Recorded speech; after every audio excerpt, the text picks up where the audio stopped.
good afternoon to y'all. Bless the Most High, bless the Holy Messiah, bless the Holy Spirit, bless all you Israelites.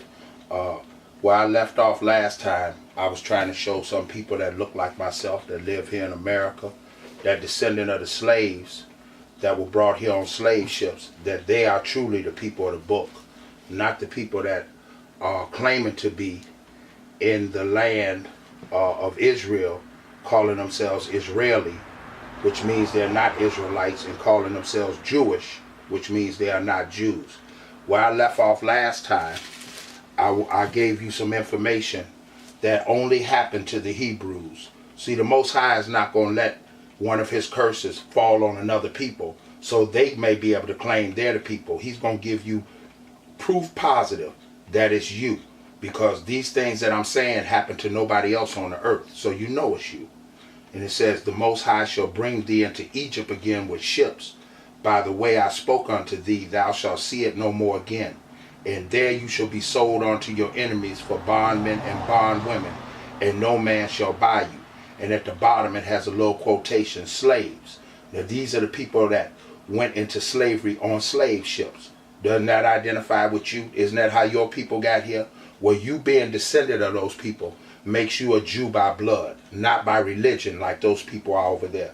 They converted into that what's called a religion. See, religion has nothing to do with the Most High. It means to control the masses. It was invented in Babylon.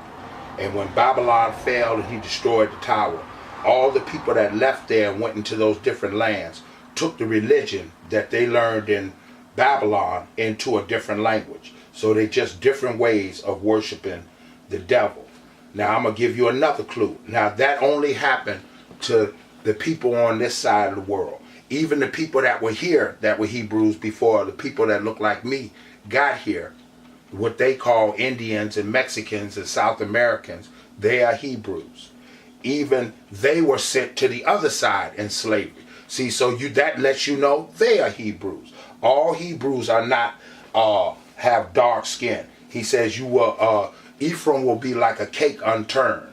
When you don't turn a cake, the top side gets light and the bottom side gets dark. So that means that lets you know there's some light Hebrews, but you can go through the curses and the punishments to tell you who they are. Now I'm going to give you another clue. This is a big clue. This is Jeremiah 17:4.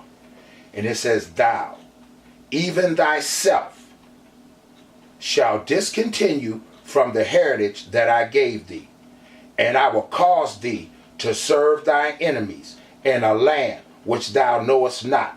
For you have kindled a fire in my anger, which shall burn forever. Now that means these people, the Hebrews, the same ones in the Bible is about the Hebrews, written by the Hebrews, for the Hebrews.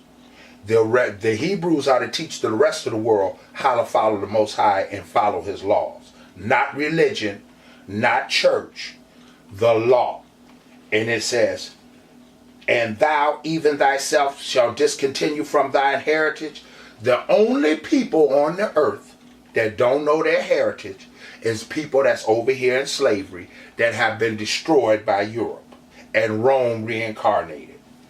The only people that have served their enemies in a land which they know it's not are the Hebrews here in America. First Jew, he says it to Judah first, because we were in slavery longer and worse than any other people. Now it says he gonna cause us to serve an enemy in a land. Now here it says he shall bring thee into Egypt again by ships. By the way he spoke unto thee, thou shalt see it no more again. And there you shall be sold to your enemies. So that's a double meaning, letting you know it's positively us. Only if you're drug across the ocean in the bottom of a slave ship to serve slavery, you are serving in a land you know it's not. They probably went into the slave ship in Sierra Leone in Africa, and they never saw land again. If they were lucky enough, only 1 out of 11 made it to get to the other side. Then they could be destroyed as a slave. Now that's a big clue to you. And I'm going to give you another clue about the people that are in. Last time I showed you, they were the synagogue of Satan. But you say those people live in Jerusalem, they got to be the Jews. Let me show you what the book says. Let me show you what the book says. 24, 21, 24. I'm going to the New Testament of Luke. Bear with me 1 second. Here it is. I'm in the New Testament, the book of the Saint Luke, chapter 21, verse 24. Talking about the Hebrews and what happened to them, not to any other people on the earth. That lets you identify yourself. That no one else can claim these things I'm saying, but people that are like me. They're people of color. They shall fall by the edge of the sword, and they shall be led away captive into all nations. And Jerusalem shall be trodden down of the Gentiles until the time of the Gentiles be fulfilled. Now, that's telling you that it's Gentiles in Jerusalem. The time of the Gentiles have not been fulfilled. The same people, you have to admit, it makes no sense. They show you a picture of a white Jesus. When that's not the Messiah's name, but I'm just saying this so you can identify I'm talking about the Messiah. They show you a picture of a white Jesus. Well, the Roman was white. Now, how can that be? How can the oppressor, when it says that Rome is a product of Esau, well, how could they be there oppressing Esau and Esau be a Hebrew? That doesn't make sense. The Most High is not the author of confusion. So it says, let me start at 21, so you can understand how we got where we were caught, in case you were wondering. Then let them which are in Judea, that's Judah, that's the black tribes that are still there in the land. The lighter tribes have been carried off to Assyria and removed for them land, and then came over here before us. But let them which are in Judea flee into the mountains, and let them which are in the midst of it depart out, and let them that are in the countries enter thereinto. For these are the days of vengeance. This is talking about Rome's, that you don't even have to go by the Bible. This is history documented that Rome invaded Jerusalem in 70 AD. This is the warning before this happened. This is the prophecy. These are the days of vengeance, that all things which are written may be fulfilled.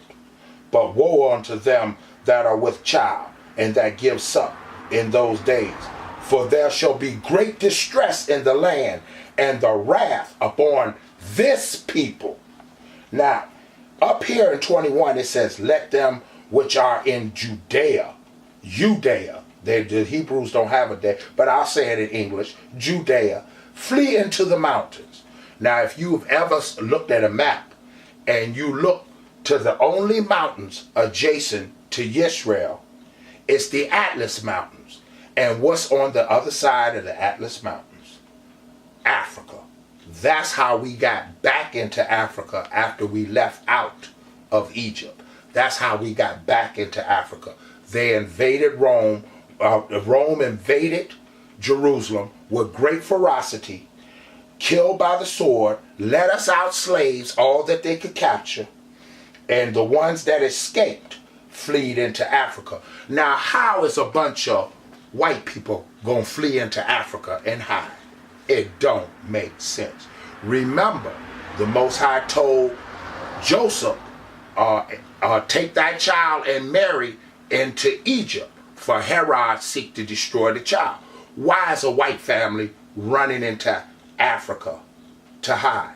It does not make, you're not going to hide there. You're not going to hide in Africa. But if you are black, you might be able to hide for a while. We came from Egypt. When you look at the tombs, and you look at the pyramids, and you look at the etchings, and you look at the sculptures, everything of Egypt was black. Just because you see white people here now, and Mexicans here now, and black people here now, and you mainly white people here now, you might think they have always been here. That's not the case. They've only been here a few hundred years. There were people here before them that the land was prepared for, thy hidden ones. And if you're caught, there's never a record of any people fleeing into Africa of the Caucasian race to hide. If you look in Egypt, everything is black. When it shows the servants working, making bricks, they are black. When it shows the people building the statues, the cities of gold, they are always black. Remember, Moses was mistaken for Egyptian. So that's another clue letting you know he's a black man. He lived in the house of the Pharaoh for 40 years. How could he be a white man and live in the house of Pharaoh? The word Kemet or Mizraim means black. It means black. So this is showing you right there. That's how we got into Africa. We hid there. We hid in Africa for a while. Now let me show you what happened once we hid in Africa. I know I'm jumping back and forth, but I gotta show you how these things happen. This is the book of Psalms. This is David prophesying.